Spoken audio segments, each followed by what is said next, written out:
Et justement, après, tu entres dans le cinéma et le tout premier projet sur lequel tu travailles, beaucoup de gens ne savent pas, c'est le projet Pargneux. Tu as joué dans un épisode de Pargneux avec, à l'époque, un certain Thierry Camden au cadrage. Ah oui. Oui, Wow. ouais. Et après le projet Pargneux, tu vas tout de suite sauter dans l'écurie Fingontralala et tu vas démarrer aux côtés de celui qu'on appelle aujourd'hui El Monumento à travers le projet Tout de Ville. Tout de Ville, oui. C'est Mais comme ça, avant oui. de sauter avec Prési Oui. Fingontralala, j'ai d'abord commencé avec Brissian Wapi. Ah d'accord. Oui, dans la web série La Duphone. Ah, la Duphone, c'est avant Tout de Ville. Oui, c'est avant Tout de Ville parce d'accord. que c'est l'amiral Tolé Oui. qui me met en contact avec Brissian, oui. Oui, donc Le réalisateur. oui, c'est quand président vient au Cameroun que on se déploie pour aller travailler avec lui. Avec Prési. Donc, mais avant ça, on se faisait déjà la Duphone. Et j'avais des petits pranks que je faisais aussi. De temps en temps. De temps en temps. Alors que les téléspectateurs pardonnent mon histoire un peu bancale, hein, parce que je croyais que la Duphone est arrivée après Tout de Ville. Non. Mais les projets, parce que il y en a qui te découvrent aujourd'hui dans Cicatrice, comme c'était ton tout premier projet en production, mais pourtant tu as produit beaucoup de choses. Ouais. Il y a justement après la Duphone, il y a que tu as produit également la pimenterie de Nelly. Oui. Il y a que tu as produit également l'Impasse. En fait, tu as L'Impasse. produit beaucoup de projets sur lesquels on va peut-être y revenir. Mais lorsque tu intègres l'écurie Fingontralala et que tu démarres dans Tout de Ville, la mayonnaise ne tarde pas à apprendre. Comment tu accueilles le succès en ce moment? Est-ce que ça te fait plaisir d'être reconnu dans la rue après quelques épisodes? Est-ce que tu vis bien ça? Est-ce que la famille ne commence pas déjà à te gratter un peu des fab colos, des thèmes de temps en temps? Parce qu'on estime que la gloire vient avec l'argent. Oui, bon, on l'estime, mais c'est pas toujours ça. La popularité, comme je dis, ça, c'est son côté positif, en même temps son côté négatif. Mais c'est quand même un honneur de peut-être marcher. Et puis on dit, ah voilà, c'est Sandra Nelly, elle travaille avec Fingontralala. Donc il y a des endroits où tu viens, tu es respecté.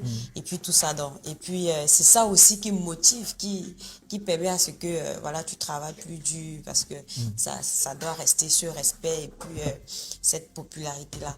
Mais à côté aussi, il y a aussi des inconvénients parce que quand on te voit, on se dit forcément tu as de l'argent vu que tu passes à la télé et peut-être que si tu vas au marché on vend la tomate à 100 francs, on va te vendre à 500 parce qu'on dit non, toi tu passes à la télé et puis encore tu ne dois même pas discuter et voilà, tu ne dois pas discuter. Du coup quand on dit que hey, tu fais comment la télé hein?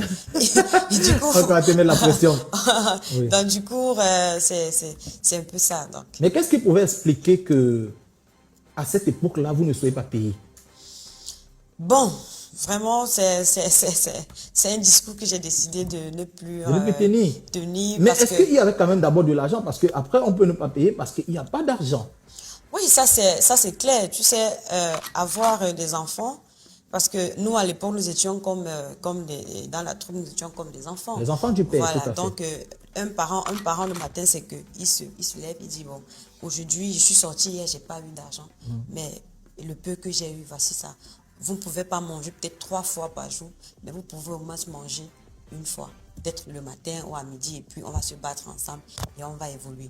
Donc au début, c'était ce discours-là qu'on tenait, et puis après, bon, nous sommes des grandes personnes et on voyait au moins comment Dieu bénissait et puis l'argent venait, mais sauf que c'était toujours le même discours. Et à un moment donné, bon, on s'est dit...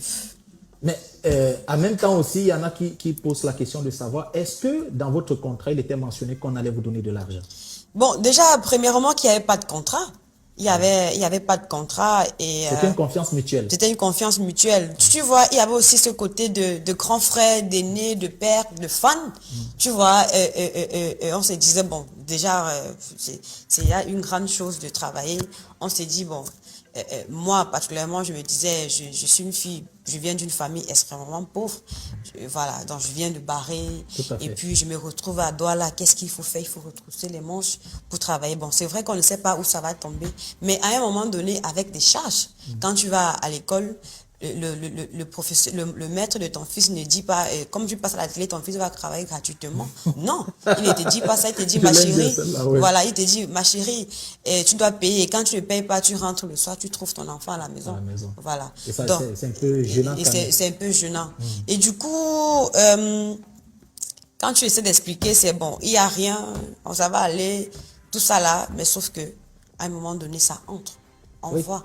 Et tu sais que quand ça entre, on ne voit pas ça, on peut rester dans le côté, bon, rien, mais quand ça entre, c'est quand l'œil qui voit, forcément, ça crée Bien sûr, ça crée quand même un peu de frustration. Des frustrations. Donc, mais pourquoi ça entre et que je ne... Voilà. Mais pourtant, Fingontrala nous rappelle quand même que le petit entrait, il essayait de partager avec vous, par exemple, à travers les restaurants. Chaque fois qu'il allait dans des restaurants, il y allait avec vous. Et il nous explique également que le petit entrait, il essayait d'utiliser ça pour vous faire plaisir. Par exemple, toi, il t'a organisé le plus bel anniversaire de ta vie sur un yacht à Dubaï. Mais est-ce que pour toi, tout ça, c'était pas suffisant? Brésil, c'est quelqu'un que je respecte beaucoup par son travail. Oui, ça, je le dis, je respecte beaucoup par son travail. Et il le sait. Mais je suis quelqu'un qui n'accepte pas n'importe quoi. Et je ne vais jamais accepter des choses qui ne marchent pas. Ouais, donc, ça, tu ne peux pas avoir un enfant. Mon fils, aujourd'hui, il a quel âge? Mon fils, aujourd'hui, il a 12 ans. Voilà. Donc, tu ne peux pas amener une mère d'enfant dans un restaurant et prétendre que c'est suffisant. Tu peux pas amener je sais pas comment dire, ton employé ou ta fille qui est aussi en train de bâtir sa famille dans un restaurant et prétendre que c'est suffisant. Pourtant, quand elle rentre, elle a des factures à payer. Pourtant, soit la veille, elle t'a dit, bon voilà, j'aimerais ceci, j'aimerais que tu fasses, qu'on fasse comme ça, comme ça. Nous, ça va nous aider. Tu sais, quand tu as des enfants et tu prends soin d'eux, ça empêche que ces filles-là entrent soit dans la prostitution, dans la vulgarité, dans tout le reste. Tu comprends un peu. À un moment donné, quand on se plaignait, c'est parce qu'il y a des choses qu'on ne voulait pas faire. C'est parce qu'il y a des choses qu'on ne voulait pas faire. Il y a des choses, moi particulièrement, que je ne voulais pas faire, que je voulais éviter. Alors je dis, si au moins ça fait 2 ans aujourd'hui, 3 ans que je suis là, il faut au moins que chaque fin du mois, que j'ai au moins un minimum. Tout à fait. Qui va me permettre à fermer les yeux sur ce qui se passe de pas bien là-dehors.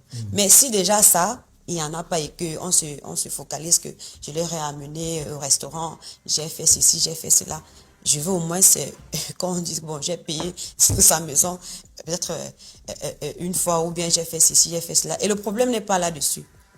Le problème, c'est que si tu as des enfants et que tous se lèvent, ils se plaignent par rapport à quelque chose, ça veut dire qu'il y a un problème.